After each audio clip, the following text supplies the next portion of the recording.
Hey everyone, LJ here from Lawrencejame Hearthstone, and today I'm bringing you guys a new video on my arena class tier list. I've played thousands of arena games. I now average 8.8 arena wins per run, and if I want to get to 12 wins, this is how I rank the classes. At the top, at number 1, we have Rogue. Tempo in Hearthstone has become the most important factor in successful arena runs. For those that don't know, tempo is playing on mana curve and playing something significant each turn. That means being able to play Knife Juggler on turn 2 rather than having to ping the face. Rogue is the best tempo class in arena because of their hero power. Being able to do 1 damage with your hero power puts you so far ahead of the other classes that can't do that 1 damage. Rogue is the best at this because of the durability on their weapon. It's so good for tempo. Not having to spend the extra mana on the following turn and still having 1 extra damage from your durability from a mana cost that you spent last turn, that's unreal for tempo. That's something that just no other class is able to do with their hero power. Tempo is becoming everything in arena, and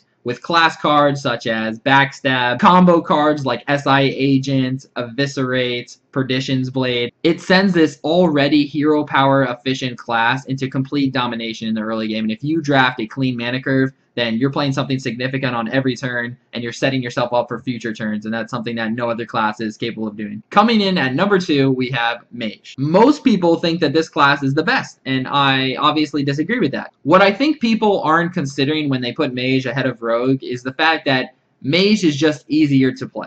Their strongest cards are very simple. They don't require a lot of thought. They don't require any combos. A Yeti comes out on turn 4. Well, I'll just Fireball. My opponent has a bunch of 4 health minions on board. Flame Strike. There's a very low skill cap in Arena Mage, and that's why you see it played so often. That said, Mage is still a very, very powerful class, and it's good enough to be second on my list. They have everything that you're looking for in Arena. They have single target removal, such as Frostbolt or Fireball, a hero power that does 1 damage. They have the strongest 4-drop in the game in Water Elemental, and turn 4 is probably the most important turn in Arena. But the main reason why Mage is ranked so high is because of Flame Strike, which can literally just win you a game on the spot. Flame Strike is a card that's just way too overpowered because it's killing the win condition of too many of the other classes. Most classes need a clean mana curve where they're relying on tempo in the early game and efficient trading to get board control. Well, Flame Strike completely counters that, and it destroys everything below a 4-drop, and then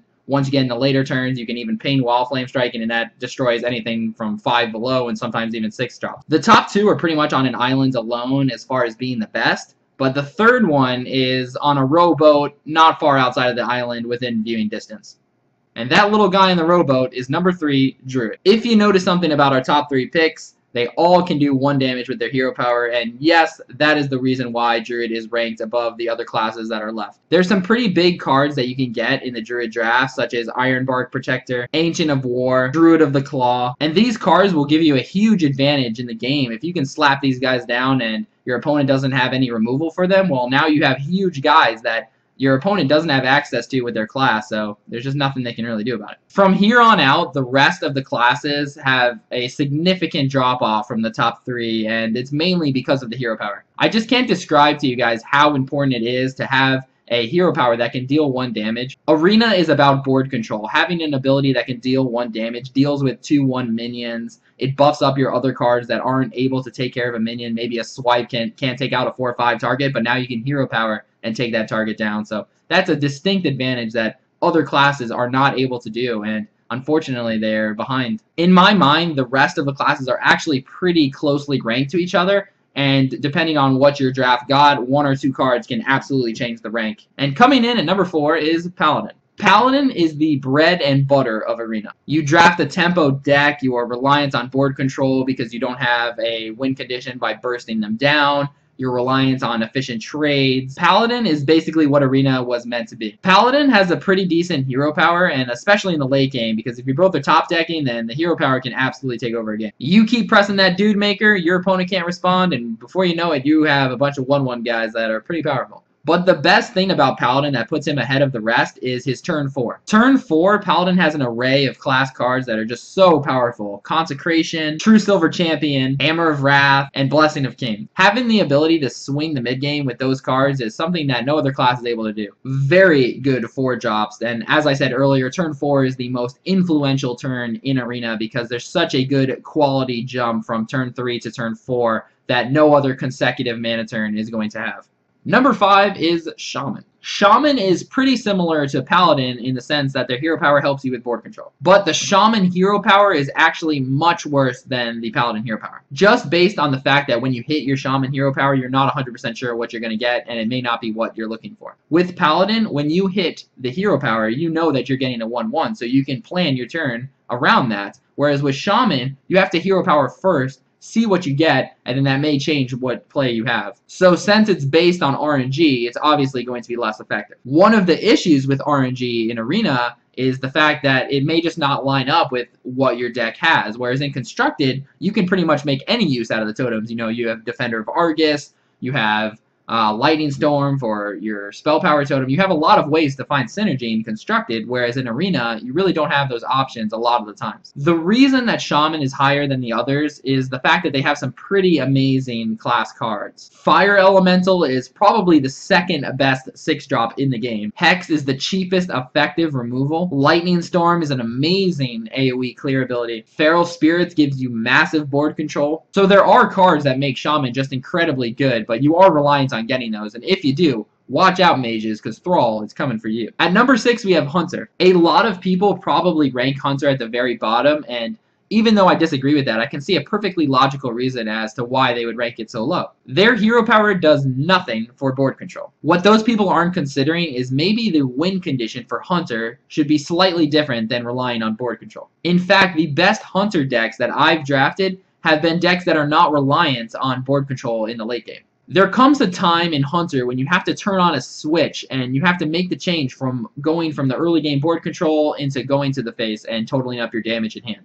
Maybe that's turn 6, maybe it's turn 7, maybe it's even turn 4 with your own deck. Maybe you have to go to the face right away. But you have to use that Hunter hero power to your advantage. You can't just ignore it and just hope that you don't have to hero power ever, because it just doesn't really work well when you do that. Utilize your hero power as much as possible. Think about the fact that you only have to press this button 15 times to win the game. Okay, that probably sounds like a lot, but if you combine it with other cards, it's really not that many. And let's not talk about heals. Hunter has some really amazing class cards that synergize with this aggressive approach, such as Animal Companion, Savannah Highmane, Unleash the Hound. Savannah Highmane, by the way, is the best 6-drop you can have in Arena. You do have to change your playstyle with the Hunter class, and that will be a little bit harder to learn, but once you learn it, the Hunter class is actually very effective. At number 7, we have Priest. Priest, and another class yet to be named, has one of the biggest issues in Arena. Priest is so reliant on having a 2-drop that if you don't have a 2-drop on your turn 2, you can just lose the game right there regardless of how good your late game is. Priest hero power does nothing if you don't have anything on board. So if your turn 2 rolls around, you have nothing on board, you have nothing to heal, you're just passing your turn basically.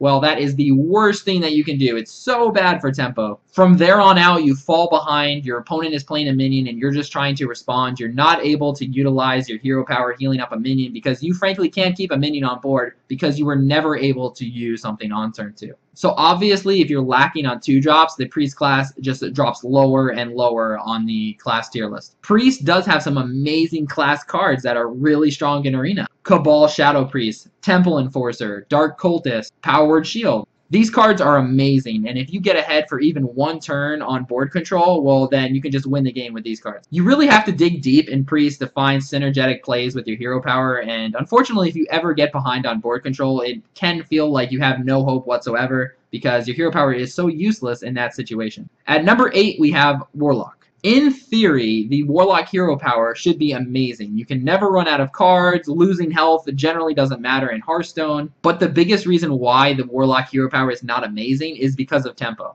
Having to spend 2 mana to draw a card is a very slow play, and it does nothing for the board in its current state, and a lot of times you're not able to even spend the cards that you're drawing, so you just lose the game with a full hand. Blizzard must have thought that Warlock hero power was the best out there because they made their class-specific cards pretty underwhelming. Outside of cards like Soulfire, Flame Imp, and maybe Dread Infernal, the class cards are really bad and almost unplayable in most situations. The problem with drafting a Warlock deck similar to other classes where you just have a clean mana curve is the fact that you run into issues if you don't have something to play on your turn 3, for example, and you're having to hero power. That's where the slow play rolls in. Whereas if you were playing something like Mage, for example, on your turn 3, perhaps you could just paint a minion, and that's so much better than just waiting a turn and just drawing a card. Still, if you were able to draft a Zoo-style Warlock deck where you're drafting low-cost minions and using your hero power in the late game to make up for the lack of cards in your hand, well then Warlock can actually be quite strong. Sadly, that relies on getting a pretty decent draft, and unfortunately that's just not going to happen majority of the time, which really holds back the Warlock class. The last one on the bottom of the hill, the guy last in line, is number 9, Warrior.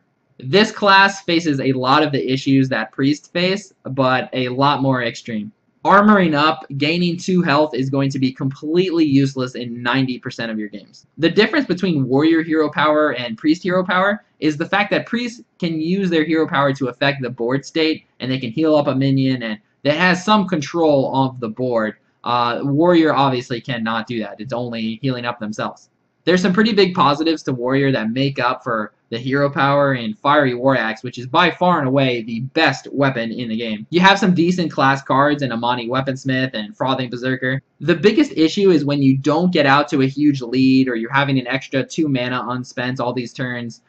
You're having to use that armor up ability, and unfortunately that does nothing for the board control, and you're basically just wasting 2 mana. So that is why the Warrior class is by far and away the worst class in Arena. If you enjoyed this video, please hit the thumbs up. If you want to see more content like this, subscribe to my channel. Go on. We just hit over 2K subs, which is awesome, guys. Thank you so much for that. Let me know in the comments which classes you have always liked in Arena and how you rank them. Thanks, guys.